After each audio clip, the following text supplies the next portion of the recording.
میرے بہت ہی محترم دوستوں، نہیں یہ ٹھیک نہیں ہے، عزیز ساتھیوں یہ بھی ٹھیک نہیں ہے، ناظرین کرام اسی طرح کے الجھنوں میں پڑو گے تو ویڈیو نہیں بنے گی۔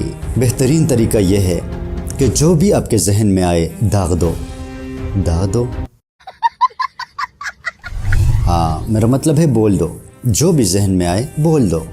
ویڈیو بناتے ہوئے ایک بات ضرور ذہن میں آتی ہے کہ اگر میں غلط بول گیا تو لوگ کیا کہیں گے۔ لوگوں کے پاس اتنی فرصت نہیں ہے کہ وہ پین، کاغذ اور ڈکشنری لے کر بیٹھ جائیں اور آپ کی غلطیوں کو تلاش کریں۔ اس لیے اس حوالے سے بالکل بھی نہ سوچیں۔ اگر آپ اپنے لہجے، اپنی آواز اور اپنے الفاظ کی طرف توجہ دیں گے تو آپ کی ویڈیو بناوٹی ہو جائے گی، یعنی اس میں جعلی پن نظر آ جائے گا۔ ایسا لگے گا جیسے اس کا انداز آرٹیفیشل ہے، آرٹیفیشل۔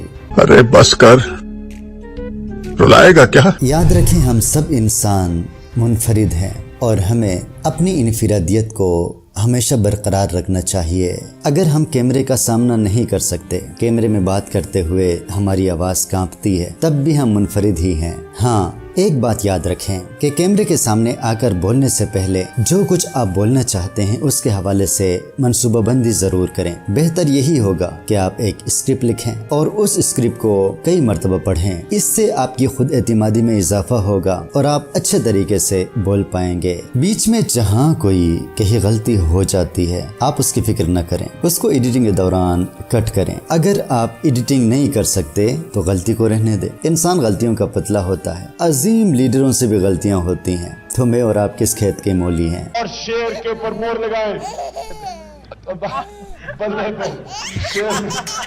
ایک بات ہمیشہ یاد رکھیں کہ جان بوجھ کر کسی کی کاپی نہ کریں، کیونکہ کاپی کسی کو بھی پسند نہیں ہوتی۔ آپ کو آئی فون تو اچھا لگتا ہوگا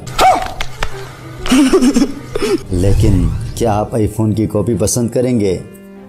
ہرگز نہیں۔ اصلی ہے جو بھی نظر میں وہ اصلی ہے، نقلی ہے۔ کیمرے کے سامنے اونچی آواز میں بات نہ کریں، بہت ہی آہستہ سے باتیں کیا کریں۔ یقین کیجئے یہ ڈیوائس ایسے بنی ہے کہ آپ کی ہلکی سی بھی آواز یہ ریکارڈ کر لیتی ہے۔ اور دوسری بات یہ ہے کہ آپ کون سا کسی جلسے عام میں قوم سے خطاب کر رہے ہیں۔ جو آج ہمیں بجلی دینا چاہتا ہے، ہم پاکستان پوری کیمرے کے سامنے بولتے ہوئے اس بات کا بھی خیال رکھیں کہ آپ کی اسپیڈ بہت تیز نہ ہو لیکن بہت زیادہ سلو بھی نہ ہو کہ آپ روبوٹ نظر آئیں۔ اور آخر میں سب سے ضروری بات یاد رکھیں، practice make a man perfect. جتنی زیادہ آپ مشق کریں گے اتنا ہی آپ کا انداز نکھرے گا۔ Best of look.